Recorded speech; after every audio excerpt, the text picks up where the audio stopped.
পবিত্র মদিনা শহর থেকে প্রায় 400 কিলোমিটার উত্তর পশ্চিমে বর্তমান আল-উলা শহরের অবস্থান।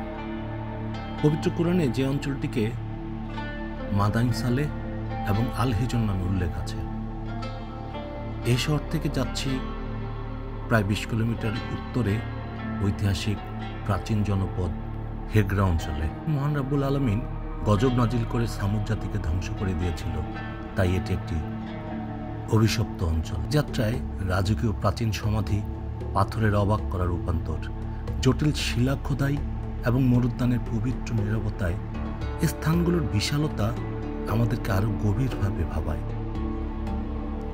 আমরা এসেছি মরুভূমির সোনালি বালুর উপর 52 মিটার উঁচু এলিফ্যান্ট রকে, যা আল-উলার অন্যতম সুপরিচিত এক প্রাকৃতিক বিস্ময়।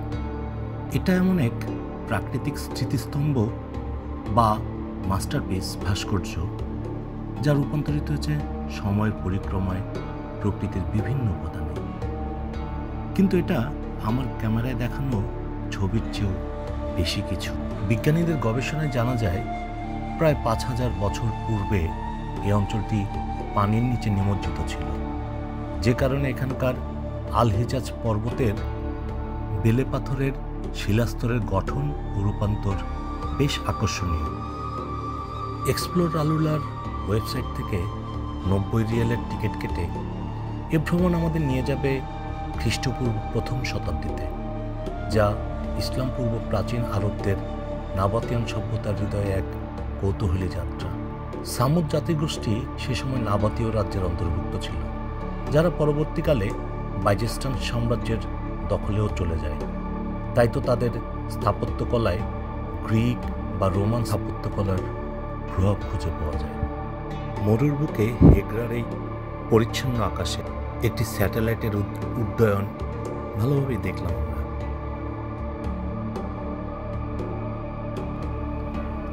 আমাদের নারী গাইড জানালেন, আমরা এখন জাবালে ইতলিব বা ইতলিব পাহাড়ে অবস্থান করছি, যার আশ্চর্য গঠন এবং কিছু নিদর্শনের জন্য এই পাহাড়টি বিখ্যাত।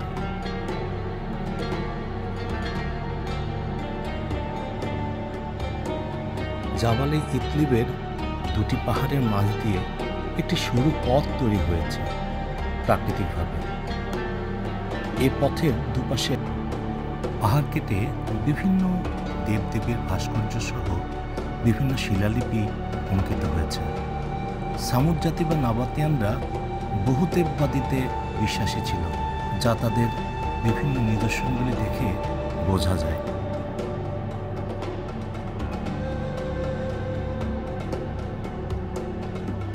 প্রকৃতির অপরূপ রূপ সৌন্দর্য ছড়িয়ে ছিটিয়ে রয়েছে এ পাহাড়ের আনাচে কানাচে। দেখছি আর মুগ্ধ হচ্ছি। গাইড জানালেন, এই পাহাড়গুলোর উপরিভাগে নাবাতিয়ানরা পানি সংরক্ষণ করে তা ব্যবহারের ব্যবস্থাপনা বেশ সুচারুভাবেই করেছিল সে সময়।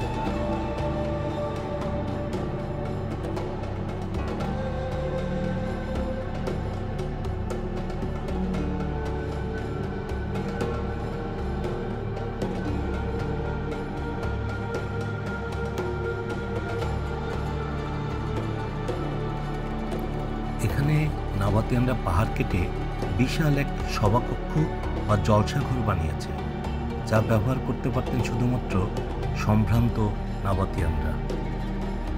পবিত্র কোরআনে বর্ণিত আল্লাহর গজবের বিভিন্ন নিদর্শন ছড়িয়ে ছিটিয়ে রয়েছে এই অঞ্চলে। হেগরায় 110টি পাহাড়ি সমাধিক্ষেত্র রয়েছে, যার 94টি রাজকীয়ভাবে অলঙ্কৃত করা।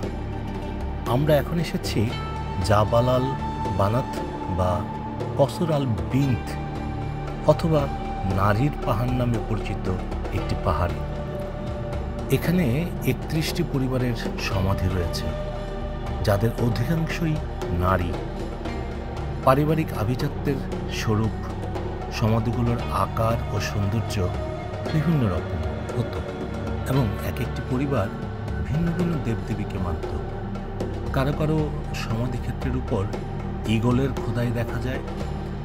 ঈগল সে সময় তাদের অন্যতম দেবতা দূষরার প্রতীক হিসেবে ব্যবহৃত হতো।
এটি একটি পারিবারিক সমাধিক্ষেত্র। পরিবারের সকলকে একই সমাধিক্ষেত্রে সমাহিত করা হতো। এখান থেকে সৌদি সরকার কয়েক বছর আগেই, সম্ভবত 2017-18 সালের দিকে, এই কঙ্কালগুলো অন্যত্র সরিয়েছে। দেখুন কি সুন্দর করে পাহাড়ের ভিতর ঘর বানিয়ে, পাহাড় কেটে কেটে স্তরে স্তরে বিভিন্ন জায়গায় তাদেরকে কবর দেওয়া হতো। এখানের কিছু কিছু দেহ অনেকটা অবিকৃত অবস্থায়ও পাওয়া গিয়েছে, যাদের গায়ে এক ধরনের পাতলা কাপড় ও চামড়া জড়ানো ছিল এবং আঠালো জাতীয় তৈলাক্ত কোনো এক পদার্থের উপস্থিতি ছিল।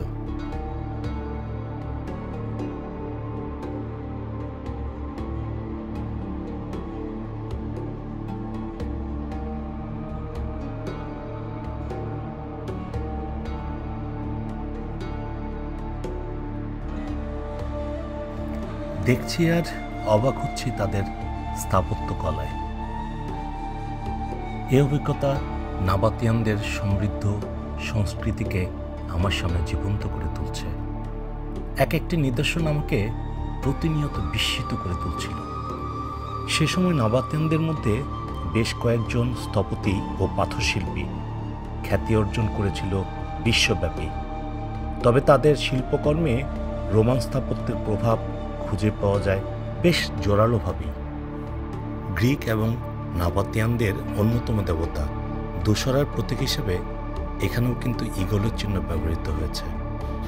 এখন আমরা হেগরার সবচেয়ে বড় একক সমাধি ও আইকনিক স্থাপত্য কাসর আল ফরিদ বা লেহানের সমাধিতে দাঁড়িয়ে আছি। সমাধিগুলোর উপরের অংশের দুধারে 5টি করে সিঁড়ি তাদের স্বর্গের পথ নির্দেশক হিসেবে ব্যবহৃত হয়েছে, যা তারা বিশ্বাস করত। নিচের অংশটুকু দেখে মনে হয় কোনো এক অজানা কারণে এই সমাধির পুরো নির্মাণ কাজ সমাপ্ত করতে পারেনি।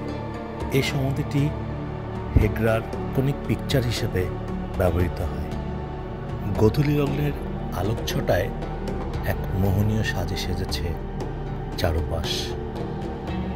রাজকীয় প্রাচীন সমাধি, পাথরের অবাক করা রূপান্তর, এই মরুভূমির পবিত্র নীরবতায় এই স্থানগুলোকে মনে হচ্ছে পৃথিবীর বাহিরের অন্য কোনো গ্রহের এক যাত্রা। এ মহান আল্লাহ তাআলার এক অপূর্ব বিস্ময়, অপূর্ব সৃষ্টি। সুবহান আল্লাহ। আল্লাহ আমাকে এই অপরূপ সৌন্দর্য দেখার সৌভাগ্য দিয়েছে। জাবাল আল আহমার অনেকগুলো সমাধিক্ষেত্র রয়েছে এই পাহাড়টিতে। অনেকগুলি বেশ রাজকীয়, অনেকগুলি সাধারণ মানের।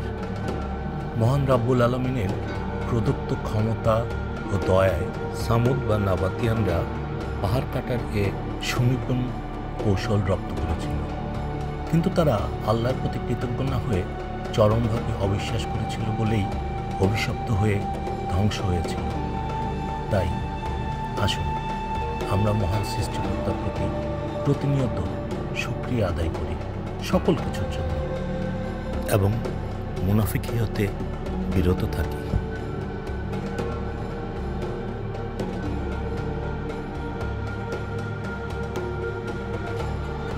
মহান রব্বুল আলামিন আমাদের সকলকে কবুল করুন এবং আমাদের সকলকে ভূমিকম্প সহ সকল প্রাকৃতিক দুর্যোগ, বালা মুসিবত থেকে দূরে রাখুন। আমিন।